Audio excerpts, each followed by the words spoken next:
Voici Auguste, 61 ans, diagnostiqué diabétique de type 1, voilà 30 ans. Comme lui, ils sont près de 10 000 en Polynésie atteints de la maladie et depuis mars dernier, ils restent confinés à domicile. Pas une grande révolution, à quelques exceptions près. Je fais comme d'habitude. Tous les 3 mois, je vais chercher mes médicaments à la pharmacie.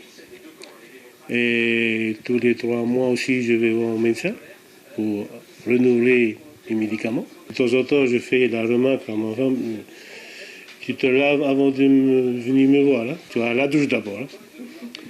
Elle le fait. Bon, elle grogne un peu, mais ça va, c'est pas... Même mon fils, quand il arrive, on prend la douche tout de suite. Comme ça, c'est prêt. Mais sinon, ça va.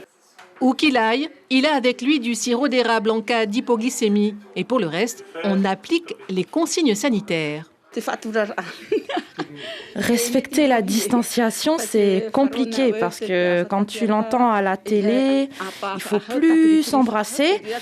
Et quand on a l'habitude de se prendre dans nos bras, c'est difficile. Bien sûr, je passe à la douche avant, mais s'enlacer ensuite, c'est lui qui va décider. En métropole, la Covid a permis de révéler que 4% des personnes admises en réanimation s'ignoraient diabétiques. Pour le docteur Jean-Louis Boissin, diabétologue, après les clusters des restaurants, le second plus gros cluster est celui de la famille. Il mise sur les motos à sentinelle pour prévenir des risques de propagation. Ce qui est intéressant en Polynésie, comme c'est un phénomène communautaire, souvent on a cherché des personnes ressources dans les familles. Donc ce sont les petits-enfants qui s'occupent de leurs grands-parents en échange, et donc ils savent manier l'insuline, les enfants, ils savent manier souvent les appareils dextro, et quand on leur dit les gestes barrières, ils les connaissent très bien.